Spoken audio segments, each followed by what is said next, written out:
Hello everyone, and welcome. Today we're going to be doing Hibiki's 100 entropy run. So to start things off, I'll be starting the run with Fast Kill MP Recovery as my buff. Killing 3 enemies in less than 3 seconds restores 30 MP to you.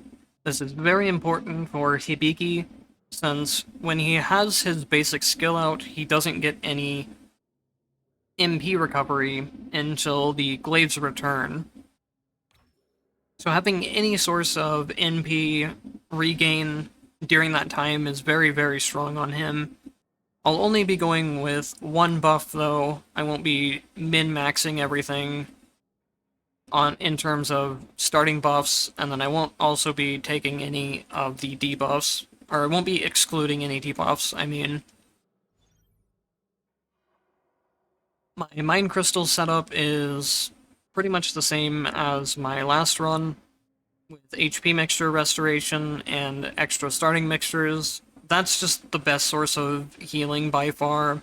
It's the most consistent because you can use it at any point. You don't have to wait until you finish the space or reach a certain kill streak reward or anything. There's no condition to them. You can just use them whenever. You can also buy more mixtures throughout the run, and just the healing amount that you get from them is extremely high. You can heal your entire HP bar most of the time. And then Rest can remove debuffs to deal with the debuffs, potential refreshes to help deal with the limited selection. Max MP is also because of Hibiki not being able to get regen on his MP. Just having the base MP to be able to cast it multiple times in a row is helpful for clearing out rooms. And then the max MP is also really good for boss fights as well, if I can get into Endlos Lace potentials. Shop discount is very strong in general, especially when I pair it with the HP mixture setup, since I can get free mixtures out of the shops occasionally, and any mixture that I get will have very high value. In my entropy settings, I turn off advanced tactic spaces. I don't really want to be taking a whole lot of tactic spaces anyways, so this reduces the amount of time I might accidentally pick one when it's on a hidden space.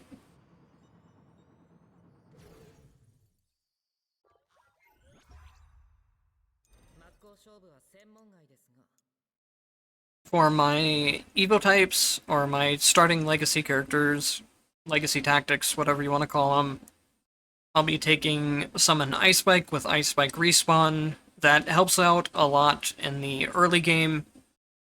Hibiki needs some potential to really start taking off, and the Summon Ice Spikes really help clear out enemies before you get to that point. And then Skill Cold with Frost Burst for my DPS throughout the run.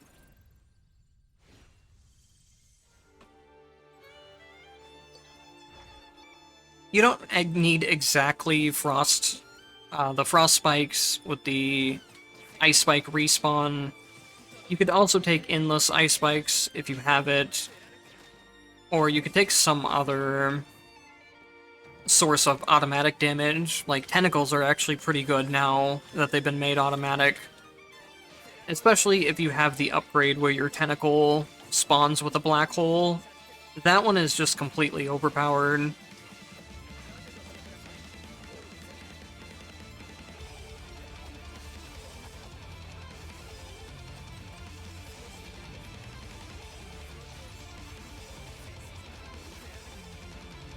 For early game with Hibiki, you mainly want to focus on dash attacks, heavy attacks, and his down aerial attacks. You want things that allow you to continuously be mobile, and you want things that come out quickly. You don't want to be sitting there locked into your combo chain like this. You don't want to... That leaves you way too vulnerable, unless you already know that you have all the enemies pushed together. either different enemies are just going to be walking into you, or ranged enemies especially. If you're just sitting there attacking in one place, you're going to easily take projectiles from ranged enemies. There's also a lot of debuffs, like the intermittent thunder, and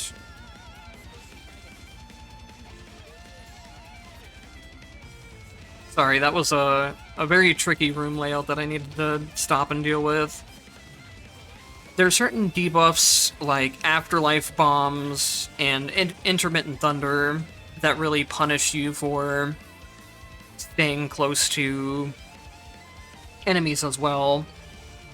So you always want to try and stay as mobile as possible in really high entropy runs, and be using attacks that have the shortest possible attack animations.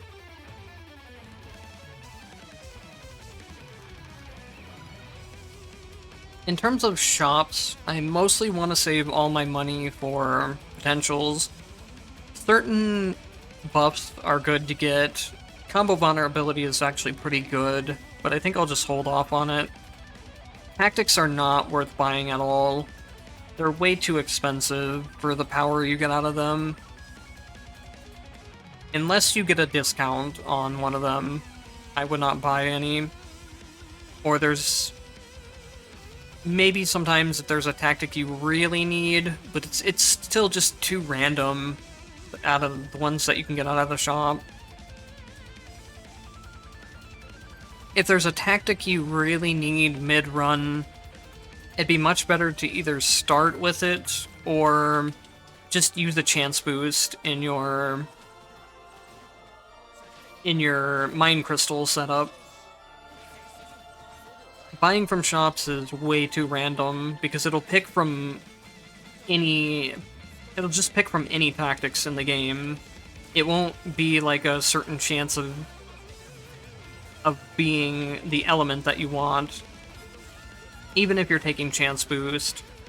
Chance boost only modifies the chance that you'll find like a lightning space in terms of room selection, for example. So here, if I had it, there'd be a higher chance of lightning showing up here as the tactic selection. It doesn't affect these shops at all. Okay, perfect. I was hoping that the top stage was some type of event stage. I didn't want the toxin anyways, but even if that was a element I wanted, I probably wouldn't have picked it up. There's a weird meta that comes with running high entropy, especially 100, mostly based around your timer settings. The less time that you have to clear the run, the more important it is to choose as many special types of stages as possible. So what I mean is, here's a perfect example. Having an extra potential is great, but if I go into a potential room or a tactic room or a tactic ascension room or an HP and MP recovery, or HP and MP max HP, max MP room, all of those types of rooms will put you through a combat area, which take time off of your timer to clear. Instead, here, once I go into the exchange, you see that it doesn't take any time or it doesn't reduce my timer while I'm in the shop at all, and it still progresses the stage count. So another good reason to take the Mind Crystal for shop discounts is free healing from the shops. Shops are another very good source of healing throughout your really high entropy runs, because rest areas and... Wow, that was really lucky there. I'll get back up to full HP. Rest areas and after killing bosses, the healing in high entropy gets reduced so far that it's basically just non-existent. And if you don't take some other sources of healing throughout your mind crystals, you're just not going to have a way to restore HP through the run. It's going to be like any HP that you lose is basically permanent damage, and you really don't want that. That will make the run very difficult if you don't prepare properly for it. Some characters, more than others, can easily not take damage throughout the run. It depends a lot on the character.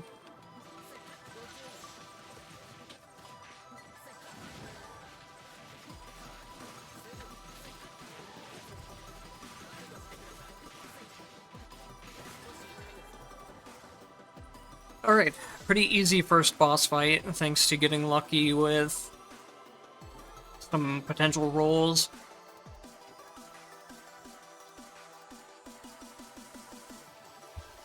Immediately as I say that, I go through a streak of bad potentials. Oh well. Heavy Strike is one... It's not real great, but it is a way of breaking super armor, which is nice to have, so I'll pick it up here. There's a couple potentials you really want to look for in particular before the first boss fight. One of them being the down plus attack input. That's the one I was using for most of the boss fight there. It's a very safe way of attacking from range, and it does a lot better damage than Hibiki's other combos as well. Or most of his other combos, that is. A couple of other potentials you can look for are the Orbiting upgrade for the Oblivion Glaives. You can also look for Endlos Lace. All of those are good attacking options. The Orbiting Glaive and the Endlos Lace are especially good if you're going a Frost skill route, but they're good either way, even without that.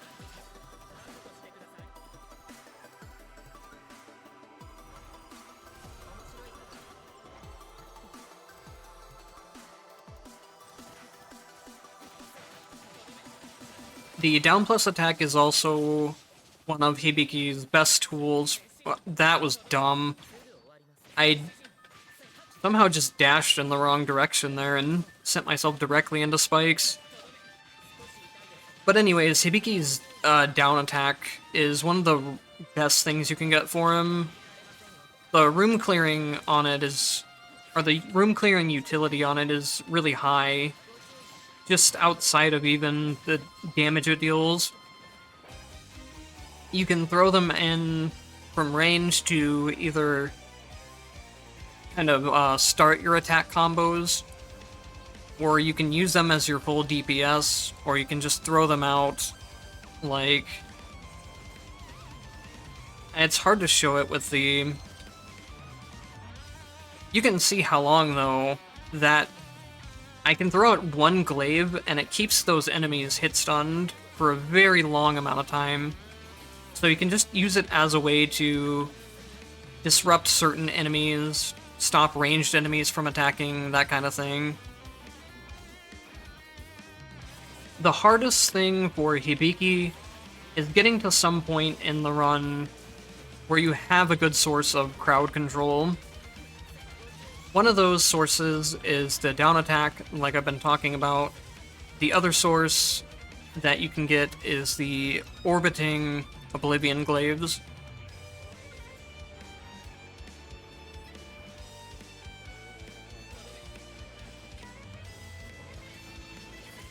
So with these, you can kind of see it's the same thing, but now it's on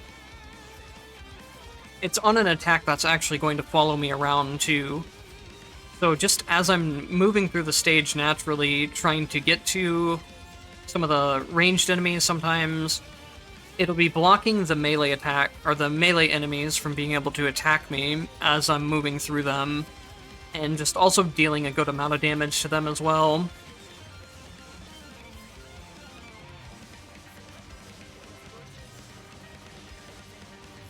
So the Orbiting Oblivion Glaives are something I really highly recommend taking, even if you're not running a skill damage build, because the amount of disruption that they do makes it very worth it to take, even if they're not doing damage. So black markets are very, very strong in this game. I won't be taking them for these 100 entropy runs, though. I don't want to finish the 100 entropy run because of something cheesy, like having a bunch of extra revives, or dealing like 200% bonus damage.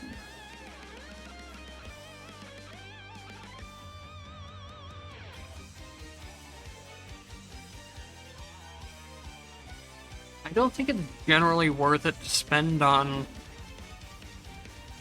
removing debuffs, but all three of my debuffs are pretty bad right now. And of course it got rid of the one of the three I didn't want to remove. I really want to remove extra armor, but apparently that's not going to work for me. One of the buffs that's very worth picking up is Chance Stun. Chance Stun is always very strong.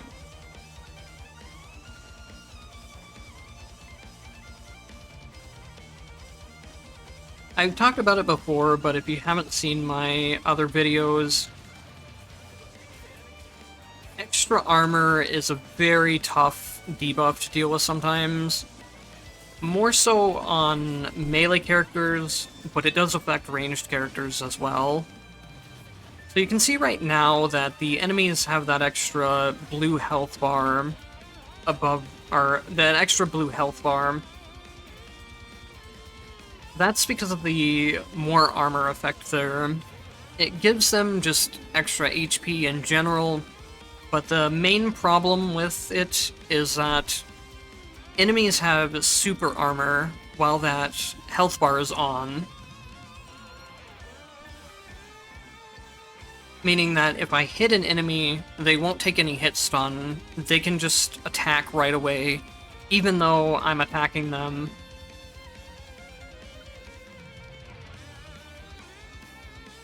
I think I'm gonna start selling some tactics for a bit.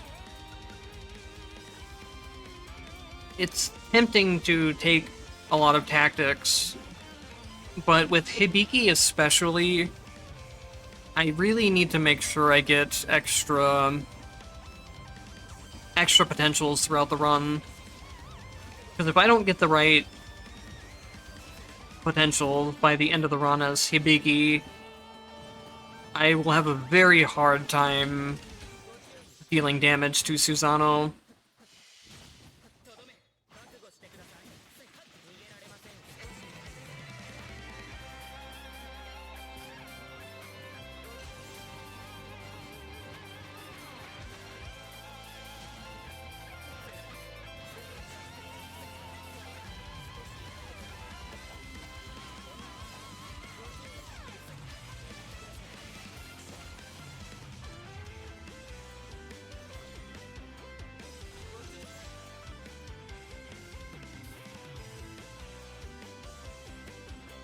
I guess I'll pick this up. I don't really care about it. What I care more about is the 20% damage bonus that I'm getting to my attacks when I pick it up. So if you see up in the top right corner there, it says the 20 to 40 icon. That means that there's a damage boost for attacks in this potential every time I pick up an upgrade for it. The game never really tells you about it, but there's that 20% damage boost that I just mentioned to attacks in that potential, and then there's also another 20% that's just a total damage bonus to your character, which is one of the things that makes potentials very overpowered in this game. And one of the reasons why selling tactics is a good idea even on high entropy, where the potentials are so expensive to buy.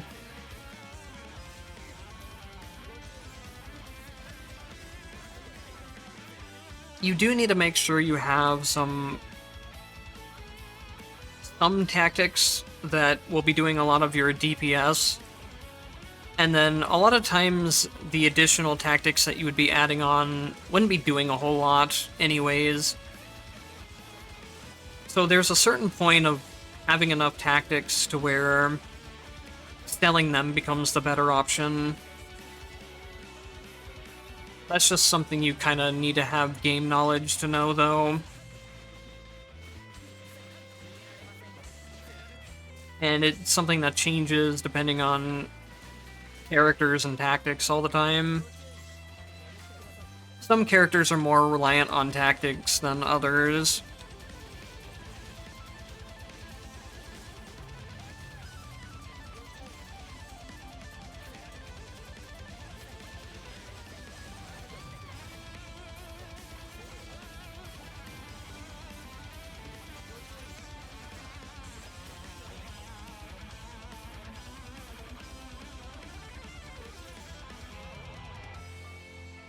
Staggering Cuts is another good build to go into with Hibiki. The problem with Hibiki in general is just, not only do you need the starting attack, you need specific upgrades for a lot of his attacks. So for this example, you really want the invincibility during it, and then if you can get the other two, it makes it much better as well. But just the Staggering Cuts alone isn't too strong on its own. I'll probably pick up Heavy Strike here. I use it quite a lot.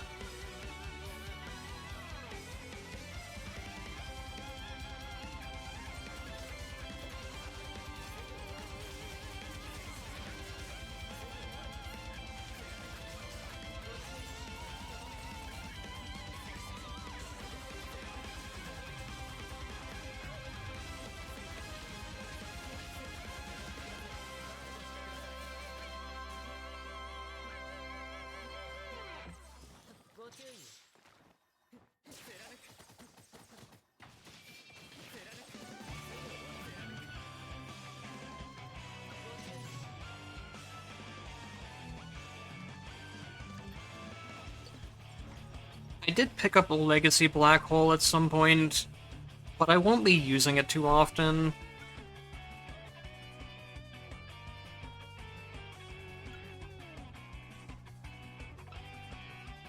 I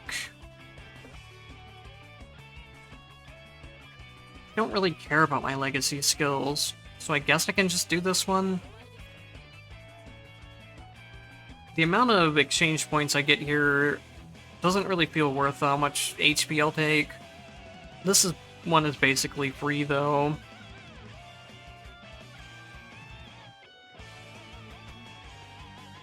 Maybe I'll go for this. I think it's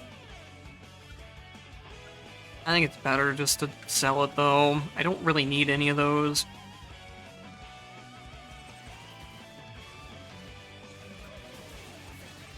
So I keep meaning to show it off. I meant to show it off in the last video with Jen, but this is Legacy Black Hole. Extremely broken tactic. To the point of where I feel like it just makes the game a lot less fun.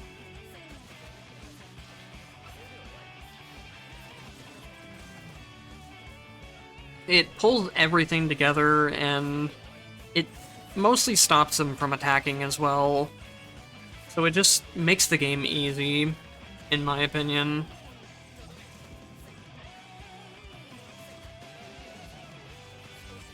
The only reason why my Legacy skills are taking so long to come back right now is because of that trial room that I took. Otherwise, you can pretty much keep the black holes up 100% of the time, and enemies really can't do much to you.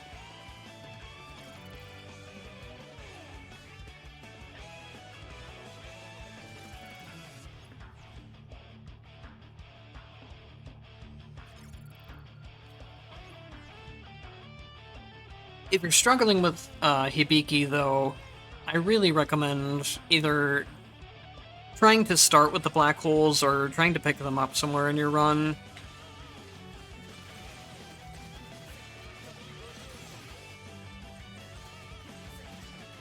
Because, like I said, one of Hibiki's really big problems is his crowd control and his AoE damage.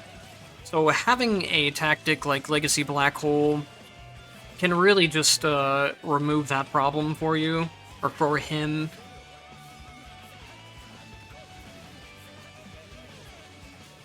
But black holes are broken on any character.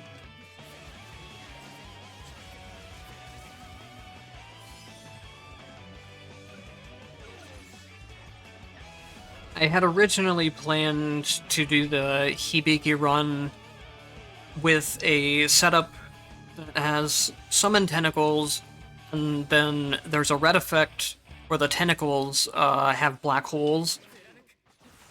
I was going to show that off for Hibiki, but it just made the run way too easy for me. I wasn't really satisfied with completing the run with that.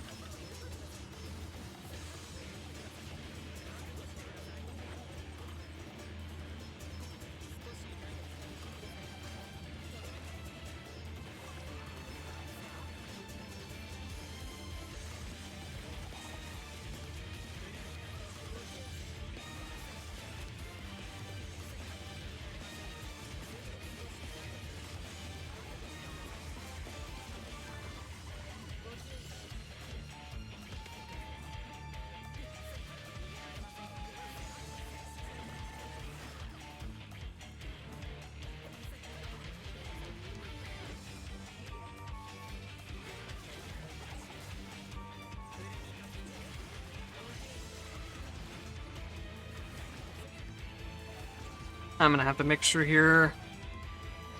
I need to find a safe time to use it, though. Here's a good time, when I'm in my time stasis, or whatever Jin's passive is called. This boss is very, very annoying. In general, on the hard mode version of him. But when you're dealing with timer settings like this, it's much worse. Because you can go into attack patterns like that, where he's just so high up in the air when he's doing some of his attacks, or he's just completely disappearing. It's very hard to get damage in on this boss sometimes, especially as a melee character. So for the Oblivion Glaive route for damage, the upgrade here is very important as well. It's not as important as the Rotating Glaives, but you really want it at some point if you can get it. The bigger size on it just helps with AoE for clearing out rooms, and then the damage increase is a pretty good damage increase as well.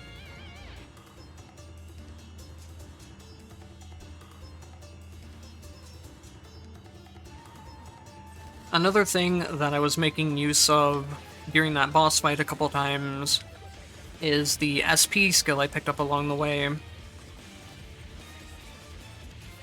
With this build in particular, there's a very good synergy between the SP skill and the Rotating Glaives. I can put the Rotating Glaives on, and then they'll sit there dealing constant damage for me while I'm in the SP skill. And the SP skill also gives me invincibility during the entire time. So it's a really great way of getting all of my damage off safely without having to worry about anything.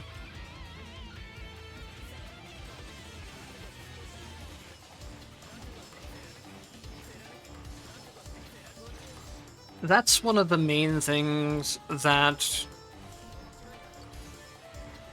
the Orbiting Glaives in general are going to do for you as Hibiki. I think I'm going to mixture here just to be safe. The Rotating Glaives allow you to just deal damage even if you're not actively attacking yourself. So here, I can just move around with them, rely on the hit stun to keep the enemies from attacking, and kind of slowly whittle them down without being in any kind of danger.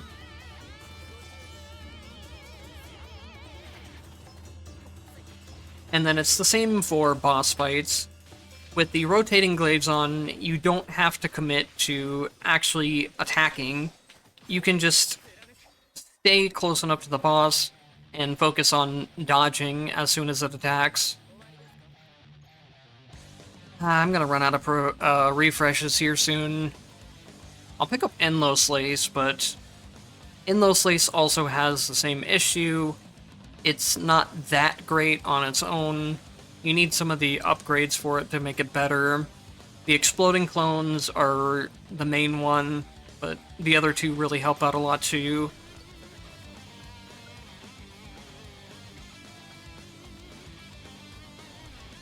I really need to hit a shop somewhere in this last area, because I have a ton of money saved up.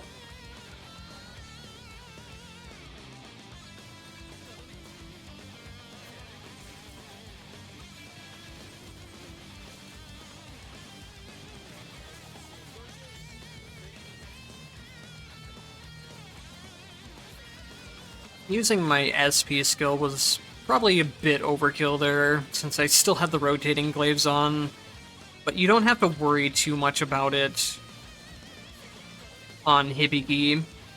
He's one of the characters that you can actually use your Esbee skill for regular room clearing, and it's not going to mess you up too much. You can see my SP is already back up to 65. Ah, this is bad. I just completely wasted a stage here. Even if I was low on health, this would be a complete waste. That's just what happens sometimes when you have the hidden room selections. I could have taken the Sortisho there, and that would have been fine. But I really want to try and get a shop, and I'm worried that I'm not going to get one before the boss fight. So here's a really good situation to use my Esbee skill in. This room layout is very harsh. There's a lot of different, there's a couple like different small variations of it, but most of them will be the same, where you end up with a lot of projectile-based enemies on both sides of you, and then sometimes even there will be a shield enemy up here on the top. So the SP skill has very high AoE there, and just keeping me invincible until some of the projectile enemies are dead is another really big benefit from it.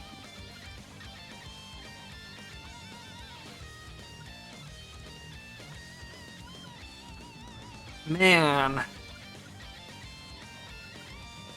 All of that money and no luck to go with it. Maybe I'll get another shop here. Okay. Please allow me to get at least one or two more potentials. Triple jump is good to pick up, just for movement, getting height against boss attacks, and then the second part of it is pretty important. When you get knocked away, you can press jump to recover your stance. That allows you to get out of some multi-hitting hits, such as the pillar attacks of Susanoo. Well, I guess all of my luck from not getting potentials went to getting mixtures there. Unless I, get completely one-shot at some point, I should definitely have enough sustainability to finish this run now.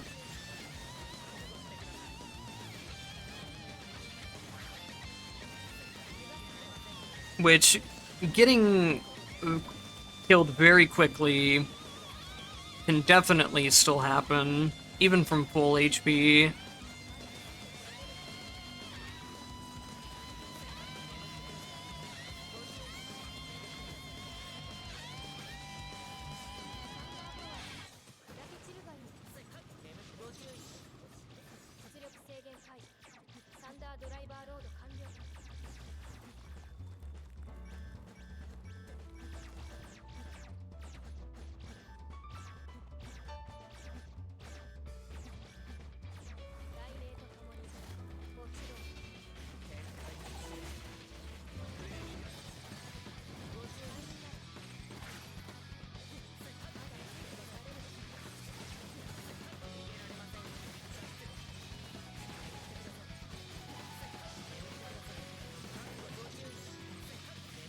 I don't think I mentioned it, but the way that you get SP back on Hibiki is just by hitting enemies from behind. The other thing that makes the Orbiting Glaives very good with the SP skill is that they'll constantly be getting you SP that way. And you can even do that while in your SP skill. Both the SP skill itself and the Rotating Glaives will start giving you SP back even before your SP skill ends. So sometimes in rooms, if there's enough enemies, you can SP skill twice in a row even, or get at least a half refund on it. Okay, so I definitely need to remove the more damage taken here. The intermittent thunder, well, I guess it's gone now anyways. Of course, game. Remove everything except for the buff that I don't want. This is a very big pain point of 100 entropy. Once you get to this final Omega sector, the shop is so expensive, and there may be some debuffs that are mandatory to remove. Not all debuffs need to be removed. In fact, most of them, or a lot of them, are ignorable, because a lot of buffs will say that they apply specifically to standard enemies. But if you get unlucky and you have some ones that you need to remove, you can get even more unlucky by just the random nature of the removal. Anyways, I need to be right back, so there will be a shortcut in the video.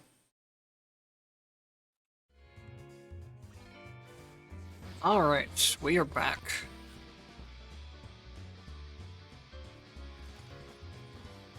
What time am I at? 17? It's pretty long for this point, but it's kind of what I expect out of Hibiki.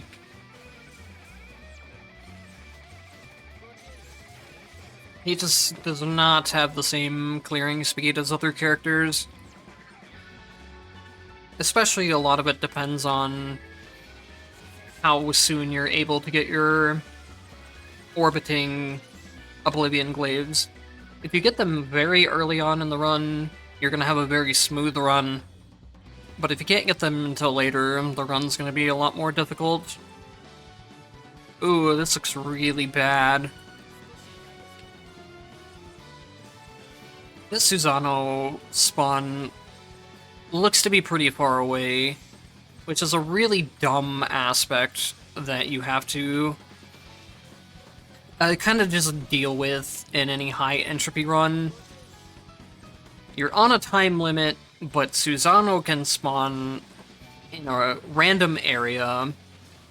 Sometimes you're just gonna get fucked over and end up going into the Susanoo fight with not much time left. There's really not a whole lot you can do about it.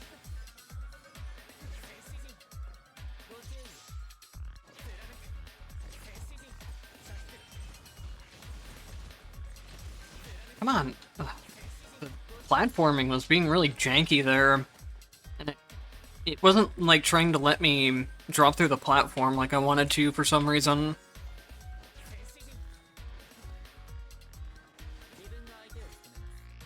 I'll try and pick up one more potential. That is not what I need. That's pretty good. Endlos Lace will be pretty important for the boss fight as a way of attacking from range and dealing high DPS. I'm mostly gonna play it safe and damage the boss with my Rotating Glaives and my Endlos Lace when it's safe to. You have to be very careful with Endlos Lace though, because it locks you into place for a long time. Anyways, I am not going to do any commentary during the boss fight, so I can just have complete focus on fighting Susanoo. I'll probably just edit in some music here, so Hope you guys enjoy the fight until I come back at the end.